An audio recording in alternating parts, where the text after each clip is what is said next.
여러분 주전 4세기경에 중국 춘추 전국 시대지요. 예, 그때 편작이라는 전설적인 의사가 있었습니다. 편작. 아마 한의학 하시는 분들은 아시겠지만 편작은 맥을 짚어서 병을 진단하고 치료하는 맥학의 창시자입니다. 병세가 아무리 위독해도 데려가기만 하면은 반드시 고쳐내는 그런 전설적인 명의로 알려져 있습니다. 그래서 옛날 중국에서나 한국에서 이런 말이 있었습니다. 편작이 못 고치면 아무도 못 고친다. 그런 명의였습니다. 하루는 황제가 편작을 불렀습니다. 그리고 이런저런 이야기를 나누면서 편작을 칭찬을 합니다. 그러자 편작이 황제께 아뢰기를, 황제님, 저보다 병을 더 잘 고치는 명의가 있습니다 라고 이야기를 했습니다. 그러자 황제가 아니 그게 누구야 하고는 물었습니다. 예, 저의 두 형님이 저보다 명의입니다 라고 보고를 했습니다. 그러자 황제가 말하기를 그러면 왜 사람들은 네가 제일 최고의 명의라고 그러던데? 예, 그건 우리 둘째 형님은 사람들이 조금 아플 때에 벌써 그 정세를 알아보고 병을 고쳐주기 때문에 사람들은 우리 둘째 형님이 큰 병은 못 고치는 의사라고 그렇게 생각합니다. 그리고 우리 큰 형님은 사람이 아프다고 말하기 전에 얼굴색만 보아도 환자에게 어떤 병이 지금 오고 있는지, 앞으로 어떤 병이 닥칠 것인지를 미리 다 알고 미리 고쳐줍니다. 그래서 사람들은 우리 큰형님을 아예 의사 취급도 하지 않습니다. 그런데 저는요, 병이 악화되고 사람들이 신음할 때 그때야 그 병이 뭔지 알아차리고 그리고는 고쳐주기 때문에 사람들은 제가 큰 병을 고치는 그런 의사라고 생각을 합니다.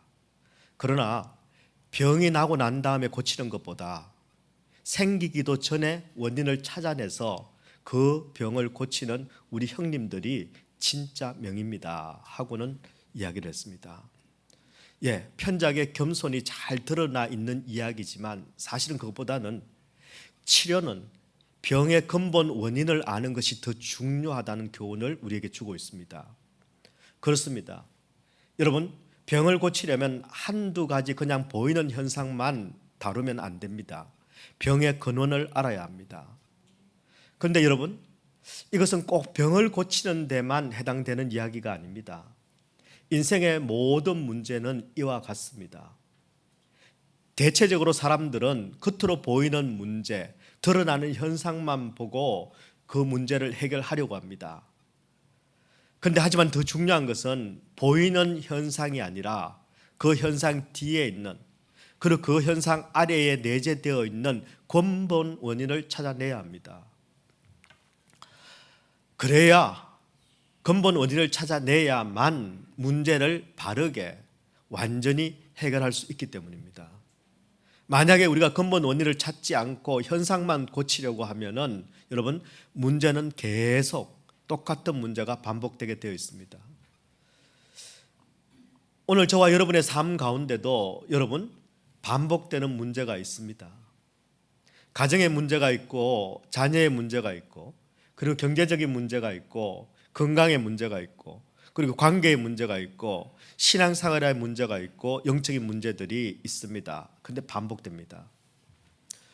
거기다가 자신만 가지고 있는 그런 고질적인 그런 문제 때문에 아주 오랫동안 씨름해 온 분들도 많이 있습니다.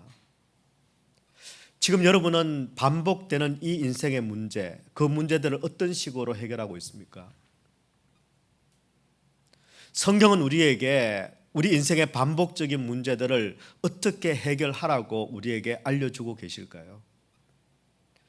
저는 여기에 대한 답을 오늘 주신 본문을 중심으로 여러분과 함께 정리해 보려고 합니다.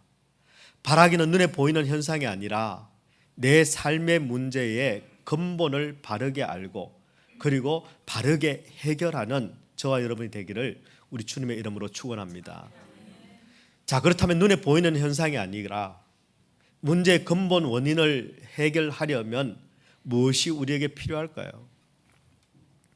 첫 번째는 문제의 진원지를 바르게 알아야 합니다. 문제의 진원지를 바르게 알아야 합니다.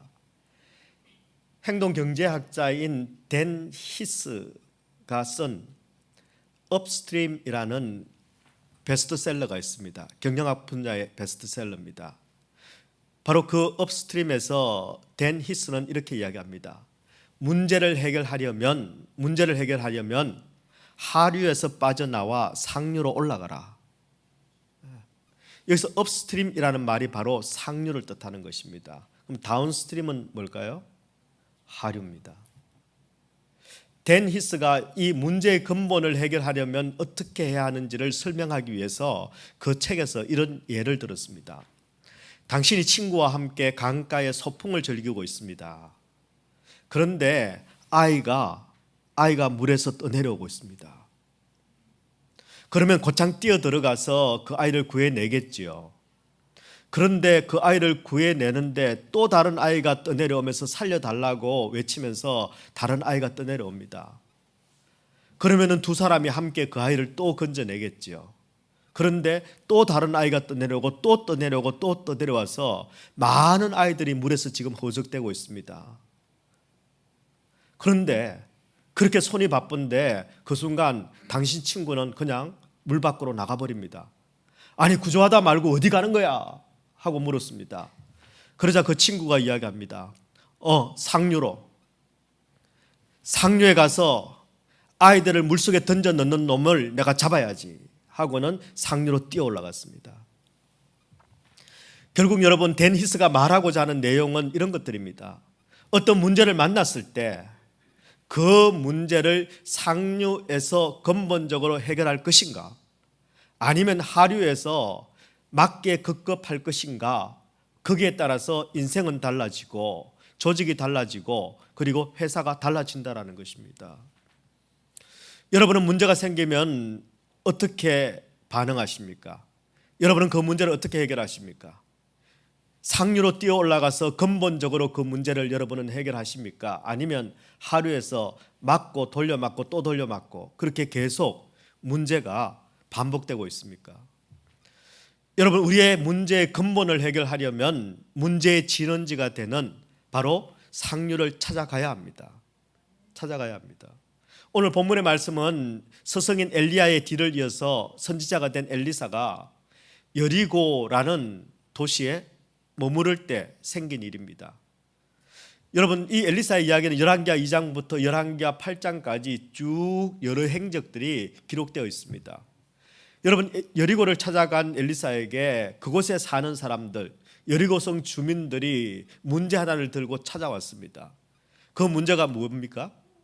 열왕기하 2장 19절의 말씀에 보면은 그 성읍 사람들이 엘리사에게 말하되 우리 주인께서 보시는 바와 같이 이 성읍의 위치는 좋으나 물이 나쁨으로 토산이 익지 못하고 떨어지나이다. 물이 나쁘다. 이것이 이 여리고성의 문제였습니다. 성읍의 위치가 좋습니다. 하지만 물이 나빠서 토산이 익지 못하고 열매가 익지 못하고 그냥 떨어져 버린다라고 지금 문제를 안고 왔습니다. 여러분 여리고가 어디 있을까요? 가나안의 중간쯤 있습니다. 중부에 있습니다. 여러분 사해를 아시죠? 사해는 가나안 땅에 저기 남단에 있죠. 그 사해의 북쪽 끝에서 북서쪽으로 요단강 쪽으로 북서쪽으로 한 5마일 정도 올라가면 여리고 성이 나옵니다. 요르단 계곡 가장자리에 요단강 근처에 자리 잡고 있죠. 그런데 이 여리고성에는 감사하게도 몇 개의 샘이 막 솟아 올라옵니다. 여러분 사막에 샘이 솟구쳐 올라오니까 얼마나 그 땅이 귀한 땅입니까? 그 지역 사람들에게 풍성한 그런 물을 공급해 주었습니다.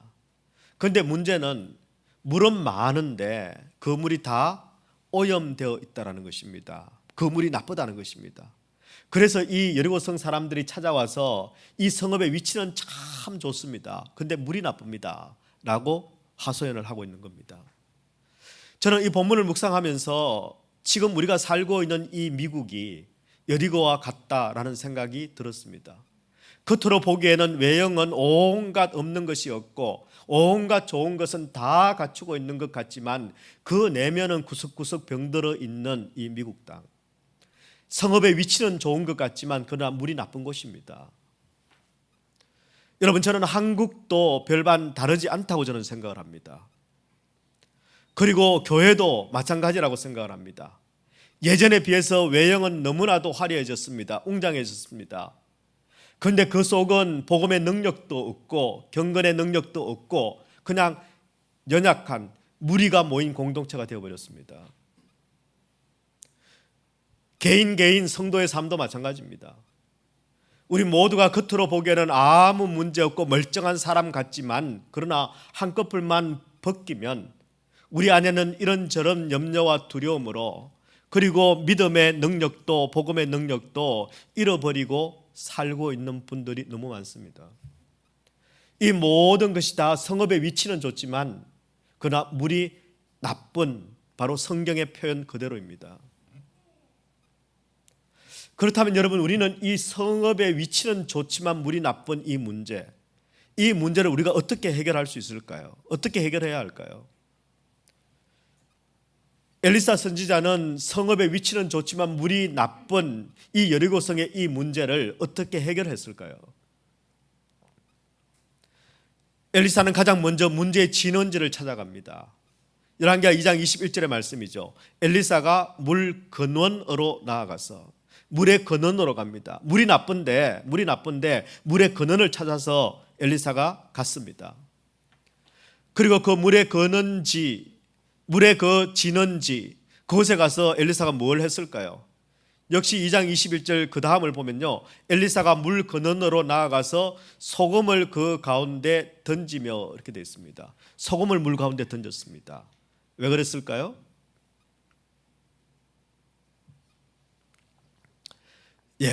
그 이유를 알기 위해서는 여러분, 구약에서 소금이 어떤 역할을 하고 있는지를, 어떻게 쓰이고 있는지를 우리가 한번 살펴볼 필요가 있습니다. 레위기 2장 13절의 말씀에 보면은 여러분, 내 모든 소재물에 소금을 치라. 내 하나님의 언약의 소금을 내 소재에 빼지 못할지니 내 모든 예물에 소금을 드릴지니라. 여러분, 하나님 앞에 예배 드릴 때, 제사 드릴 때 그 제물에 소금을 뿌리라고 되어 있습니다. 왜요? 우리 하나님은 간이 안 맞으면 안 드시는 분이십니까? 에스겔서 43장 24절에 보면은 또 이런 말씀이 나옵니다. 나 여호와 앞에 받들어다가 제사장은 그 위에 소금을 쳐서 나 여호와께 번제로 드릴 것이며, 번제 제사를 드릴 때도 소금을 쳐서 번제로 드리라 이렇게 되어 있습니다. 무엇 때문입니까? 이 말씀들은 모두 소금이 구약의 여러 가지 의식 중에서 특별히 거룩한 정결 예식을 행하는 데 사용되었다는 것을 이야기합니다. 즉 지금 엘리사가 소금을 문제의 진원지에 뿌렸다라는 말은 무슨 뜻인가 하면 그 문제의 근원, 물의 그 근원을 거룩하고 정결하게 했다라는 뜻입니다. 여러분, 우리도 마찬가지입니다. 지금 안고 있는 모든 문제를 근본적으로 해결하려면 문제의 진원지를 찾아가야 하고 그 문제의 근원을 거룩하고 정결하게 해야 합니다. 어떻게 해요? 소금을 뿌려서. 어떤 대가를 치르더라도 가장 먼저 우리는 근원을 정결하게 해야 된다는 것입니다. 여러분, 소금이 지금은 여러분 흔하디 흔합니다만 저 당시만 하더라도 소금은 굉장히 귀했습니다. 저 소금이 원래요, 작은 금 혹은 하얀 금이다 이런 뜻입니다. 금은 무슨 색깔일까요? 노란색입니다. 보이십니까? 찬란하게 빛나는. 저는 주일 예배를 드릴 때마다 제가 반드시 챙기는 게 두 가지 있습니다. 이게 이 예배도 30년 넘은 결혼 반지입니다. 그리고 결혼 시계, 이 두 가지를 저는 챙깁니다. 소금, 하얀 금 이런 뜻입니다. 여러분, 영어로 뭐죠? 솔트죠. 여러분 중에 직장을 다니는 분들 샐러리맨이라고 합니다. 그 샐러리라는 말, 그게 옛날에 소금을 월급으로 줬습니다. 돈 대신에. 그래서 솔트에서 나온 말이 그 샐러리입니다. 어떤 대가, 어떤 희생을 치르더라도 반드시 근원을 우리는 거룩하게 만들어야 되고 정결하게 만들어야 합니다. 그러면 여러분이 안고 있는 삶의 문제들, 그 문제의 여러분의 근원, 진원지는 어디입니까? 내 문제의 저 상류는 어디일까요? 근원은 어디일까요? 여러분, 내 문제의 상류, 내 문제의 진원지는 바로 하나님과의 관계입니다. 하나님과의 관계입니다. 하나님과의 관계를 거룩하고 정결하게 해야 합니다. 하나님과의 관계가 잘못되어 있으면 여러분, 아무리 외형이 아름다워도, 아무리 화려해도, 성읍의 위치가 아무리 좋아도 물은 나쁠 수밖에 없습니다. 물이 나쁘면요, 열매가 맺지 않습니다.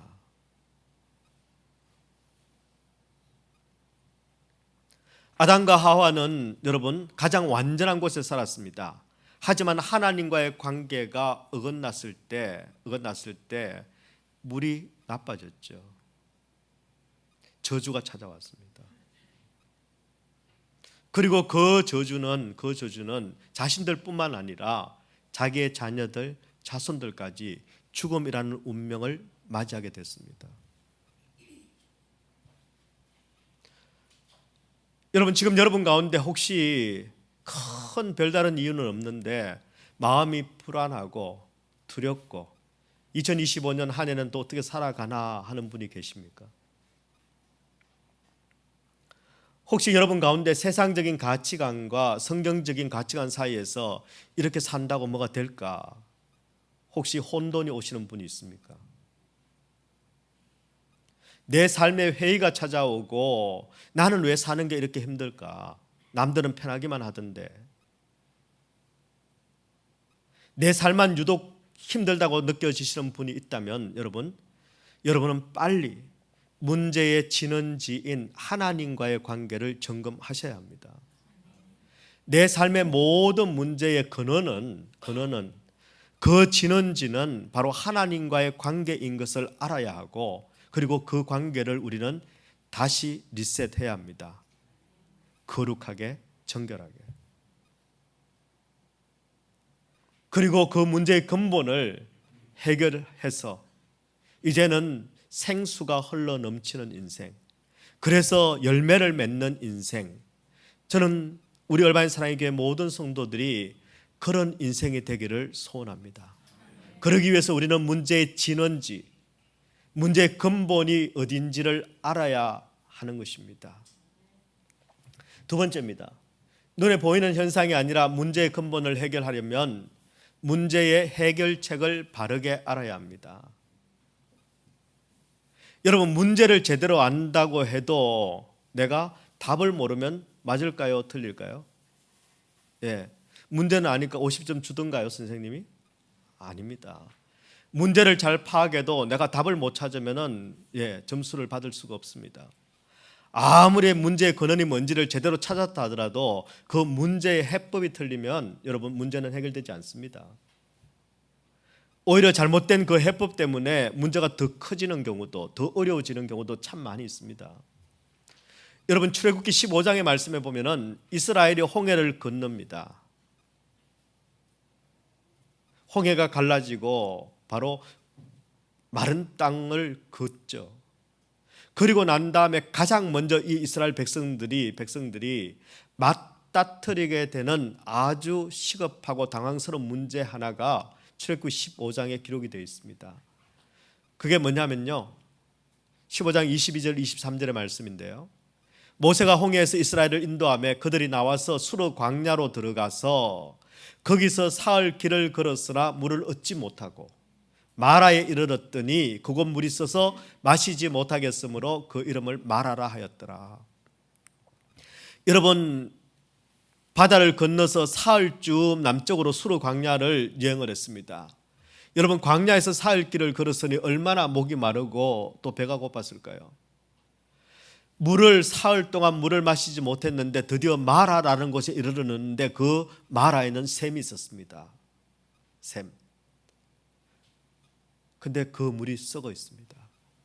마실 수 없는 물입니다. 여기 물이 쓰다라는 것은요, 뭐 약수처럼 쓰다 이런 이야기가 아니라 못 먹는 물이라는 겁니다.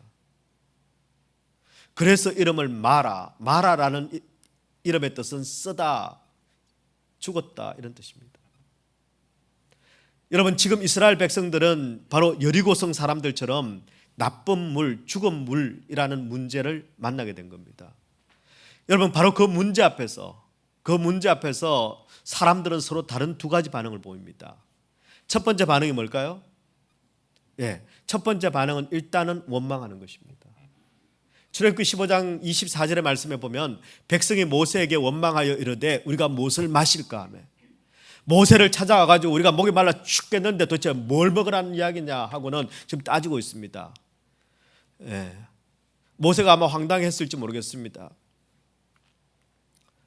여러분, 지금 모세는 나이가 80입니다. 그런데 젊은 분들이 와서 모세를 원망하고 있습니다. 여러분, 이것은 보편적으로 문제가 생기면 사람들이 보이는 반응입니다. 문제가 생기면 일단은요, 나 빼고 생각을 합니다. 나 빼고. 문제가 생기면 모든 문제의 원인을 나 아닌 외부에서 찾기 시작을 합니다. 모든 사람들이 본능적으로 그렇게 합니다. 우리의 심령까지도 오염되어 있기 때문에 심리학에서는 이것을 자기 합리화의 기제라고 하죠. 자기 방어 기제가 발동을 하는 겁니다.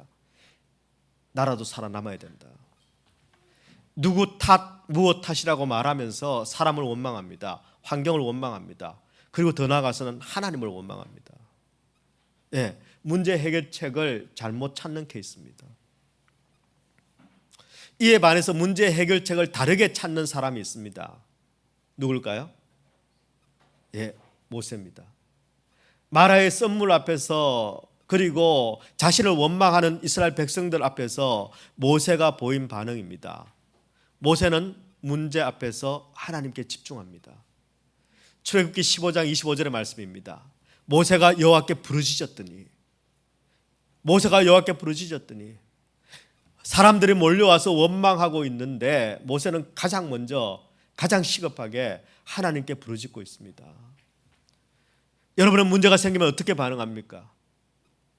누구 탓, 무엇 탓, 원망부터 합니까? 아니면 문제 해결자 대신 하나님께 여러분은 부르짖습니까? 여러분, 문제가 생기면 일단은 문제의 해결자가 되시는 하나님 앞에 집중해야 합니다. 그리고 그 하나님 앞에 우리가 부르짖어야 합니다. 부르짖으면요, 뭔 수가 납니까? 수가 납니다. 하나님께서는 모세가 하나님께 부르짖었을 때 그 문제를 해결해 주셨습니다. 출애굽기 15장 25절의 말씀인데요, 모세가 여호와께 부르짖었더니 바로 이어서 여호와께서 그에게 한 나무를 가리키시니 그가 물에 던지니 물이 달게 되었더라. 아멘. 한 나무를 가리키셨습니다. 그리고 그 나무를 주워다가 그 마라에 던졌더니 그 썩은 물이, 나쁜 물이, 죽은 물이 살아있는 물, 단물, 생수가 됐습니다. 그래서 많은 사람들이 이 구절을 보고요, 어떤 나무 가지일까 하고 연구를 했습니다. 이 나무가 도대체 무엇일까? 실제로 거기에 집착하는 그런 연구가들도 있습니다. 그리고 신학자들은 이 나무는 구속사적으로 보았을 때 십자가를 상징한다. 죽은 물을 단물, 살아있는 물로 바꾸는 이 나무는 예수 그리스도께서 달리신 바로 그 십자가의 나무를 상징하는 것이다. 구속사적으로 보았을 때 바로 이 나무는 십자가를 상징하는 것이 맞습니다. 하지만 1차적으로는 이 본문이 전하고 싶은 메시지는 이겁니다. 물을 고친 것은 사실 나무가 아니다. 하나님이시다. 이런 맥락에서 오늘 본문에 여리고성을 고치는, 여러분, 그 사건도, 이 물이 고쳐지는 것도 마찬가지입니다. 소금이 물을 고친 게 아닙니다.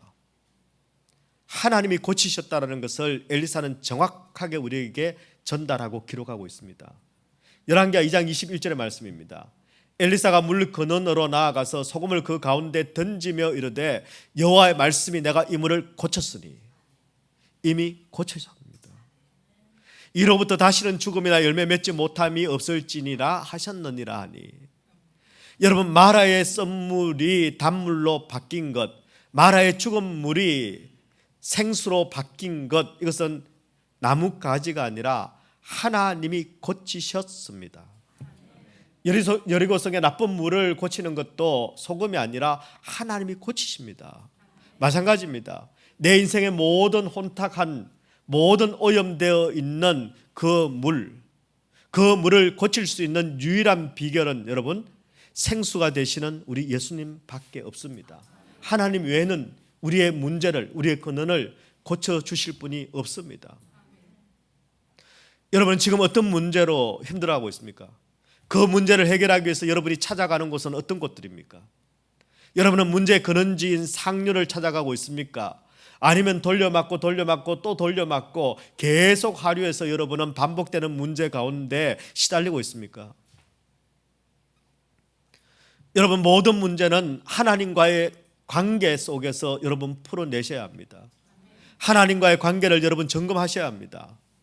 그리고 그 하나님과의 관계를 여러분이 바르게 만드셔야 합니다. 여러분, 하나님과의 관계가 잘못되어 있으면 아무리 환경을 바꾸어도 안 됩니다. 좋은 환경은요, 나이스하게 죄짓는 겁니다. 사람을 바꾼다고 해결되던가요? 안 됩니다. 여러분, 시스템을 바꾼다고 해결되지 않습니다. 근본적인 문제는 해결되지 않습니다. 그저 그런 것들은 소금이나 나뭇가지에 불과할 뿐입니다. 하나님이 쓰시는 도구일 뿐입니다. 여러분, 내 병을 고치는 것은 의사가 아니고 하나님이십니다.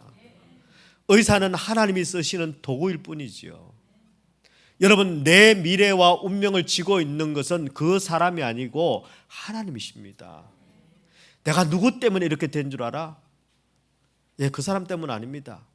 그 사람이 내 인생을 마음대로 할 수 있는 그런 사람입니까? 내가 그렇게 못난 사람입니까? 적어도 나는 내 인생은요, 하나님 손에 달려 있습니다. 좀 위대해 보이지 않나요? 여러분의 운명도 마찬가지입니다. 여러분의 미래도 마찬가지입니다. 그 사람 때문에 여러분 망하지 않습니다. 그 문제 때문에 망하지 않습니다. 여러분은 가정도, 자녀도, 직장도, 비즈니스도, 여러분의 그 모든 미래도 다 주님의 손에 달려 있습니다. 내 모든 문제의 해결책은 바로 하나님이십니다. 마라의 썬물 앞에서, 사람들의 그 원망 앞에서 먼저 하나님 앞에 나와서 기도했던 그 모세처럼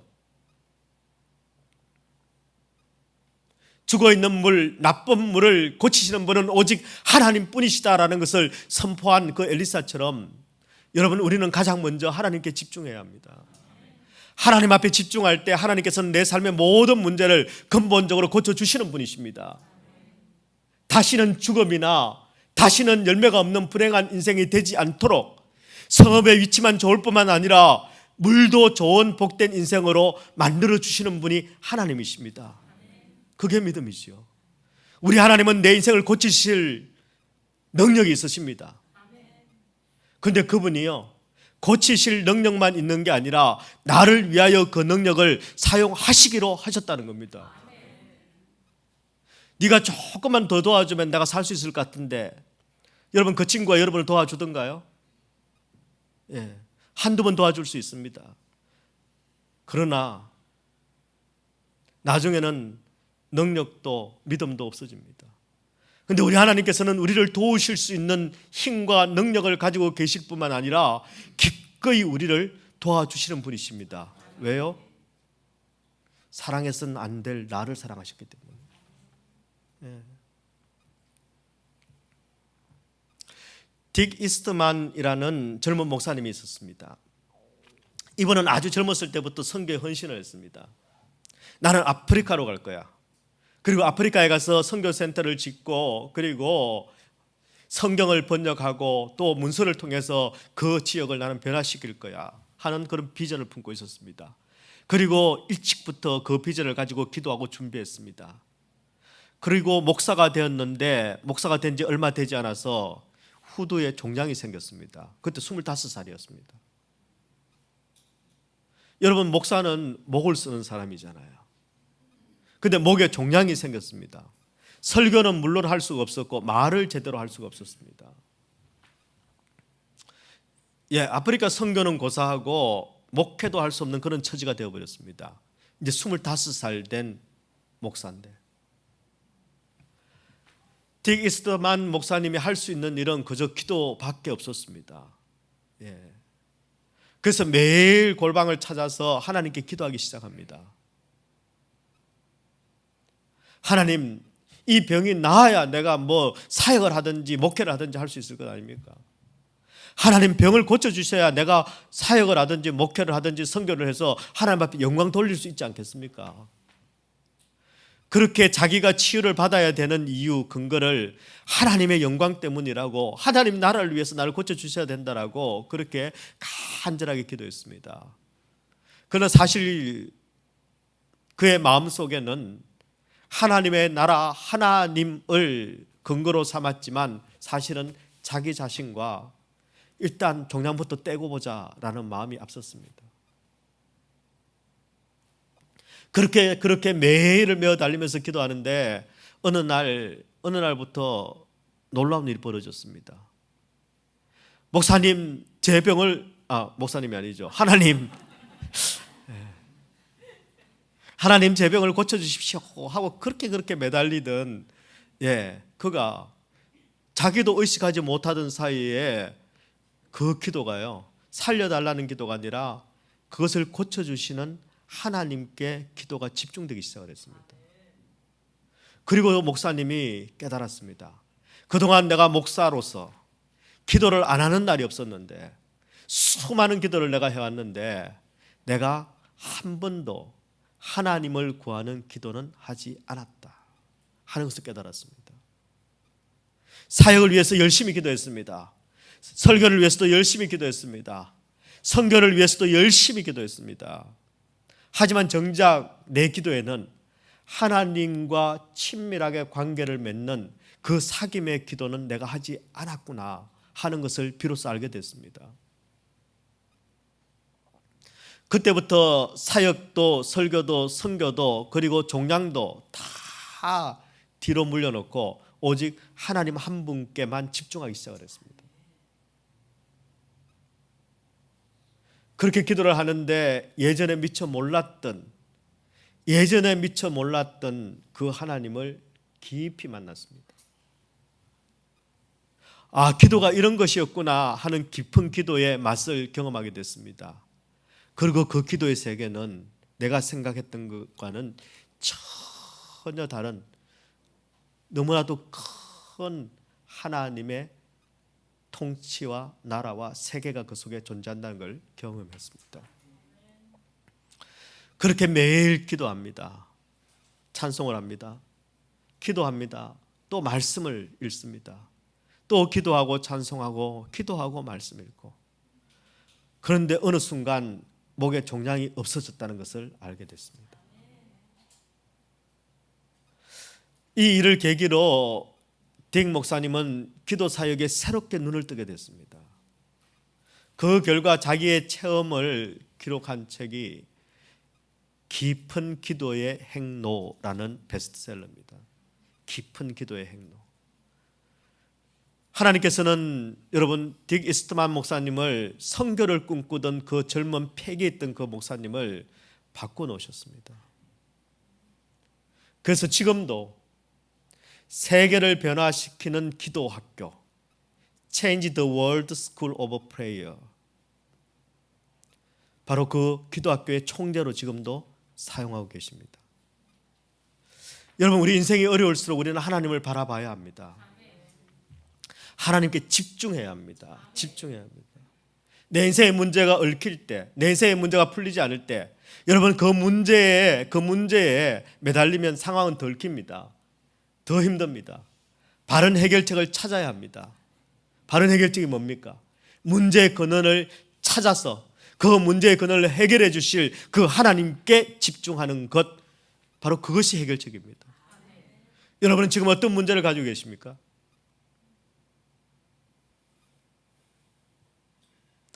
그 문제는 나를 만나고 싶어 하시는 하나님의 사인입니다. 경고문입니다. 경고등입니다. 그 사인에 바르게 여러분 반응하셔야 합니다. 자꾸 엉뚱한 곳에 가서 여러분 해법을 찾아다니시면 안 됩니다. 하나님의 사인판을 보고 거길 따라가야 합니다. 만약 지금 여러분의 길이 막혀 있다면, 내 계획대로 내 일이 풀리고 있지 않다면, 여러분 내 인생을 향한 하나님의 계획이 무엇인지를 다시 한번 물어봐야 될 때입니다. 그리고 확인해야 될 때입니다. 우리 하나님께서는 내 인생에 관심이 많으십니다. 왜요? 얼마 주고 샀는데? 아들을 내어주시고 얻은 못난 아들이 우리 아닙니까? 그래서 그분은 우리의 인생 끝까지 영원히 그분은 우리에게 관심 가지시고 우리를 사랑하시고 우리를 책임져 주시는 분이십니다. 그분이 내 갈 길을 아십니다. 그분이 내가 살아갈 길을 알고 계십니다. 그래서 우리는 내가 늘 하던 방식대로 하면 안 됩니다. 내가 늘 하던 생각대로 하면 안 됩니다. 그저 하류에서 이 문제 저 문제 가지고 실험하면 안 됩니다. 빨리 상류로 뛰어 올라가야 합니다. 그리고 문제를 해결하셔야 합니다. 만약 지금 여러분 가운데 인생의 쓰디쓴 마라를 만나서, 하필이면 이런 걸 만나서 나는 왜 이렇게 사는 게 힘든지, 왜 날 삶은 이렇게 자꾸 안 좋은 일만 벌어지는지, 왜 나는 이렇게 남들 한번 누려보는 것도 못 누리고 고통 가운데 살아야 하는지, 여러분 마음이 혼란스러운 분이 계십니까? 예, 우리 주님께서 여러분을 기다리고 계십니다. 내 삶의 모든 문제를 다 뒤로 물려놓고 여러분 그 하나님과의 교제에 여러분 집중하십시오. 그렇다면 저와 여러분의 삶에 변혁이 일어날 겁니다. 저는 저와 여러분이 늘 어수선한, 늘 불안한 이 세상 나라에 묶이지 않기를 바랍니다. 세상에 묶여버리면요, 주님이 약속하신 주님의 나라를 볼 수가 없습니다. 땅을 바라보고 살면요, 우리 하나님께서 저 궁창에 뚫어주신 그 하늘 창문을 우리가 볼 수가 없습니다. 하나님 나라를 보지 못하면요, 아무리 잘난 사람도, 아무리 잘난 인생도 물이 좋을 수 없습니다. 저는 우리 얼바인 사랑의 교회 모든 성도들이 물이 좋은 인생, 살리는 생수가 되기를 축원합니다. 2025년 올 한 해 우리 얼바인 사랑의 교회는 다시 복음으로 돌아갑니다. 다시 근원으로 돌아갑니다. 생수 되시는 예수님을 만나야 되고 그분을 모셔야 되고 그리고 그분으로 충만해야 합니다. 제가 보니까요, 세상에는 진짜 두 종류의 사람이 있더라고요. 예수님을 믿는 사람하고 예수님을 믿지 않는 사람입니다. 예수님을 믿는 사람도 또 두 종류가 있더라고요. 뭘까요? 예수님을 잘 믿는 사람하고 잘 안 믿는 사람이 있습니다. 반드시 올 한 해는 다시 복음으로 우리의 삶의 중심에, 우리의 심령의 중심에 예수를 모시고 그분으로 충만하시기를 소원합니다. 그러면요, 놀라운 일이 벌어집니다. 우리가 내 안에 계시는 예수님의 심부름꾼이 됩니다. 그분은 우리를 통해서 세상 가운데 생명 주시기를 원합니다. 그분은 우리를 통해서 단물을 실어 나르기를 원하시는 분이십니다. 물돈 하인들은 바로 주님의 말씀을 따라 단물을 떠온 하인들이 되었습니다. 2025년 한 해 꼭 우리 예수님께 붙어 있으십시오. 그리고 그분이 주시는 것을 내 가정에, 내 가족에게, 내 자녀에게, 사랑하는 지체들에게 나누어 주는 그런 물돈 하인들이 다 되시기를 우리 주님의 이름으로 축원합니다.